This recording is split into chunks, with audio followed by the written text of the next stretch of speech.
ನಮಸ್ತೆ ಎಲ್ರಿಗೂ ಕಿಚನ್ ಕನ್ನಡತಿ ಯೂಟ್ಯೂಬ್ ಚಾನಲ್ಗೆ ಸ್ವಾಗತ. ಇನ್ನೂ ನನ್ನ ಚಾನಲ್ನ ಯಾರು ಸಬ್ಸ್ಕ್ರೈಬ್ ಮಾಡಿದ್ರೆ ನೋಡ್ತಿದ್ರೆ ಪ್ಲೀಸ್ ಸಬ್ಸ್ಕ್ರೈಬ್ ಮಾಡ್ಕೊಳ್ಳಿ. ಉದ್ದಿನ ವಡೆ ಇಡ್ಲಿ ತೊಗೊಂಡ್ರೆ ಉದ್ದಿನ ವಡೆ ನಾವು ಯಾವಾಗಲೂ ತೊಗೋತೀವಿ ಹೋಟ್ಲಲ್ಲಿ. ಸೊ ಅದೇ ಮನೇಲೆ ಸೂಪರಾಗಿ ಸ್ವಲ್ಪನೂ ಎಣ್ಣೆ ಇಲ್ದರೆ ಮಾಡ್ಕೊಳ್ಳೋದು ಹೇಗೆ ಅಂತ ನೋಡೋಣ ಬನ್ನಿ. ನಾನು 1 ಗ್ಲಾಸಷ್ಟು ಉದ್ದಿನ ಬೇಳೆನ ಒಂದು 2ರಿಂದ 3 ಸಲ ತೊಳೆದು ಒಂದು 4 ಅವರ್ ನೆನೆಸಿಟ್ಟಿದ್ದೆ. ಚೆನ್ನಾಗಿ ನೆಂದಿದೆ. ಅದನ್ನು ಮಿಕ್ಸಿಯಲ್ಲಿ ನೈಸಿಗೆ ರುಬ್ಬಬೇಕು.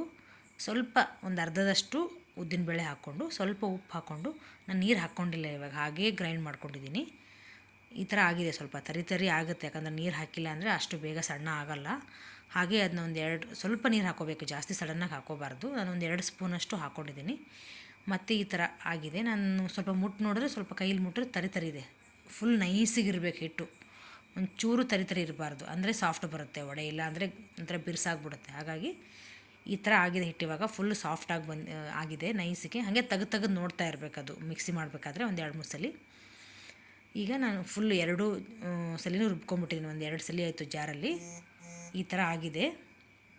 ನಾನು ಇವಾಗ ಇದಕ್ಕೆ ಮಸಾಲಾಗೆ ಈರುಳ್ಳಿ, ಹಸಿಮೆಣಸಿನ್ಕಾಯಿ, ಕೊತ್ತಂಬರಿ, ಕರಿಬೇವು ಸಣ್ಣಗೆ ಹೆಚ್ಚಿಟ್ಕೊಂಡಿದ್ದೀನಿ. ಹಾಗೆ ಸ್ವಲ್ಪ ರುಚಿಗೆ ತಕ್ಕಷ್ಟು ಉಪ್ಪು.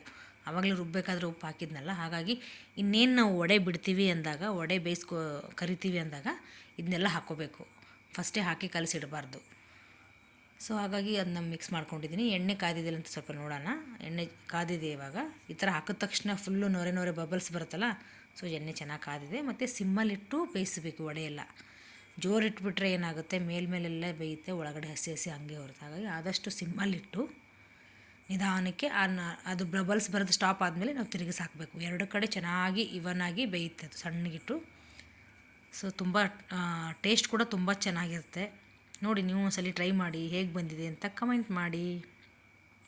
ರೆಡಿ ಆಯಿತು ಟೇಸ್ಟಿಯಾಗಿರೋ ಬಿಸಿಯಾಗಿರೋ ಉದ್ದಿನ ವಡೆ. Thanks for watching.